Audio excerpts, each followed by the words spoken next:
नमस्कार। कहानी संग्रह में हमारे सभी दर्शकों का हार्दिक स्वागत है। दर्शकों, आज हम इस वीडियो के माध्यम से गोगा नवमी की कथा श्रवण करेंगे। यह व्रत भादों कृष्ण पक्ष की नवमी को किया जाता है, जो जन्माष्टमी के अगले दिन पड़ती है। 2021 में यह व्रत 31 अगस्त दिन मंगलवार का है। दर्शकों, यह व्रत रक्षाबंधन यानी कि श्रावण पूर्णिमा से शुरू होकर भादों नवमी तक चलता है।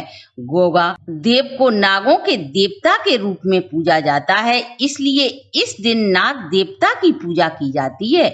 इस व्रत में दीवार पर नाग बनाए जाते हैं। घर की स्त्रियां सुबह नहा धोकर स्नान आदि से निवृत्त होकर दीवार को गेरू से पोतकर फिर कच्चे दूध में कोयला घिसकर नागों की आकृति बनाकर उसे रोली मोली चावल चढ़ाकर उसकी पूजा करती हैं। वह पूड़ी पुए बनाकर नाग देवताओं का भोग लगाया जाता है। कुछ लोग खीर सेवई बनाकर नागों को भोग लगाते हैं। पूजा करने के बाद गोगा देवता की कथा श्रवण करते हैं। इस दिन गोगा का गान करने वाली मंडलियां गांव-गांव जाकर नागों की गाथा का गान करती हैं। इस दिन गोगा मणि की मिट्टी घर पर लाकर रखने से सर्प भय से मुक्ति मिल जाती है। पौराणिक मान्यता के अनुसार जो भी व्यक्ति गोगा पूजन व मणि की मिट्टी घर पर रखता है, वह गोगा की कथा सुनता या सुनाता है, वह नागों के भय से सदा के लिए मुक्त पा लेता है। साथ ही उसके घर पर गोगा देवता की कृपा से धन संपत्ति में वृद्धि के साथ खुशहाली प्राप्त होती है। आइए गोगा नवमी की कथा श्रवण करते हैं। प्राचीन कथा के अनुसार राजस्थान के दत्तरेवा राज्य पर राजा जेवर राज्य करते थे। उनकी 2 रानियां थीं, जिनके नाम काछला और बाछला थे। उन दोनों रानियों के कोई भी संतान नहीं थी।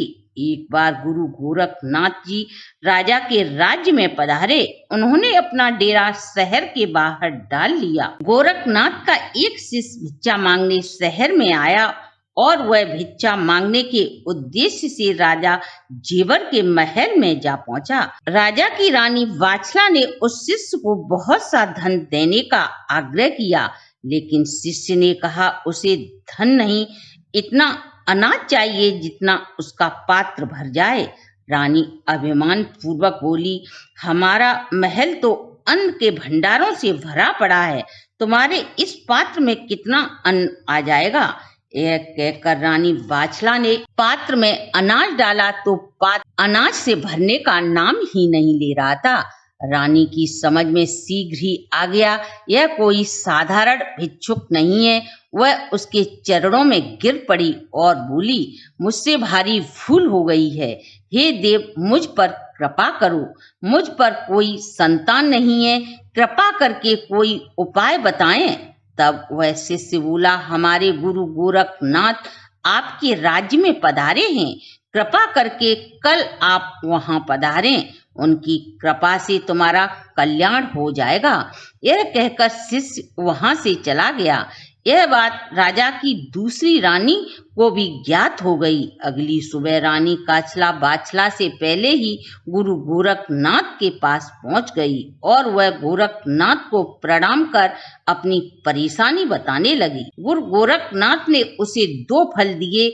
जब बाछला पीछे से गुरु गोरखनाथ के पास पहुंची और उसने भी संतान प्राप्ति की कामना की, तो गोरखनाथ ने उसे गूगल नाम का 1 फल दिया और आशीर्वाद दिया, तुम्हारा पुत्र वीर पराक्रमी के साथ नागों को वश में करने वाला होगा, वह मेरा प्रिय शिष्य होगा। कुछ समय पश्चात बाछला को गुरु गोरखनाथ की कृपा से एक पुत्र रत्न की प्राप्ति हुई, जिसका नाम गोगा रखा गया। दूसरी रानी से भी 2 पुत्र प्राप्त हुए, जिनके नाम अर्जन और सर्जन रखे गए। तीनों पुत्रों का पालन पोषण बड़े लाड प्यार से होने लगा। बड़े होने पर गोगा का विवाह गौड़ बंगाल के राजा मालक की बेटी से करने की बात हुई, लेकिन राजा मालक ने अपनी पुत्री का विवाह गोगा के साथ करने से मना कर दिया। जिससे वह निराश मन गुरु गोरखनाथ की शरण में चला गया और उन्हें सारी बात बताई। गुरु गोरखनाथ बोले, मेरा आशीर्वाद तुम्हारे साथ है, अतः तुम चिंता छोड़ो। तब गुरु गोरखनाथ ने बासुकीनाग को आज्ञा दी कि वह राजा मालक की पुत्री पर विष का प्रभाव डाले। गुरु गोरखनाथ की आज्ञा पाकर बासुकी उस कन्या पर अपना विष का प्रभाव डालना शुरू कर दिया। राजा ने बड़े से बड़े वैद्य हकीमों को बुलाकर अपनी पुत्री का इलाज करवाया, मगर सभी औषधि तंत्र मंत्र किसी से भी कोई लाभ न हुआ। तब गुरु गोरखनाथ की आज्ञा से बासुकीनाग, जो भेष बदलकर राजा के महल में उपस्थित था, उसने राजा से कहा, महाराज गोरखनाथ का एक शिष्य गोगा इस विष को उतारने का मंत्र जानता है।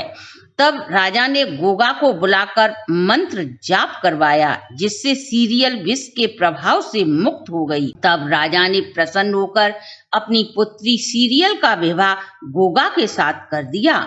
जब गोगा बंगाल से वापस विवाह कर अपने राज्य लौट रहा था, तो उसके दोनों सौतेले भाई अर्जुन और सर्जन ने राज्य हड़पने के लालच में उस पर आक्रमण कर दिया।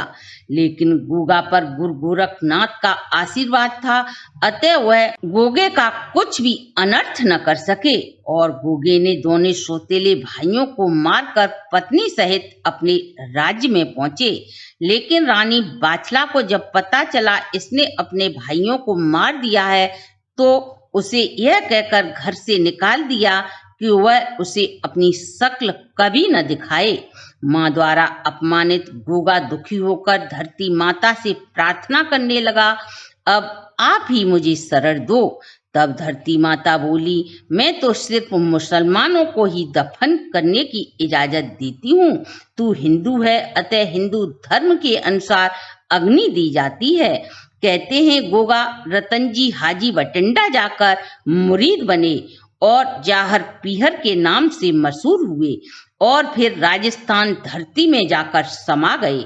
दर्शकों, आज भी राजस्थान में गोगा मड़ी पर बहुत भारी मेला लगता है, जहां पर गोगा जी की जमीन में समाये थे, ऐसी मान्यता है। यहाँ आने वाले प्रत्येक व्यक्ति की सभी मनोकामनाएं पूर्ण हो जाती हैं और जो व्यक्ति सर्प दंश का शिकार हो, उसे यहाँ लाने पर शीघ्र ही विष का प्रभाव खत्म हो जाता है। वह यहाँ से मड़ी की मिट्टी घर लाने से सर्प भय हमेशा के लिए समाप्त हो जाता है। हर वर्ष दूर दूर से लोग यहाँ अपनी मनोकामना की पूर्ति के लिए आते हैं। हिंदू इन्हें गोगा वीर व मुसलमान इन्हें गोगा पीर के नाम से पुकारते हैं। दर्शकों, ये थी हमारी आज की प्रस्तुति। अगर आपको हमारी वीडियो अच्छी लगी हो तो आप हमारे चैनल को लाइक, सब्सक्राइब और शेयर करें।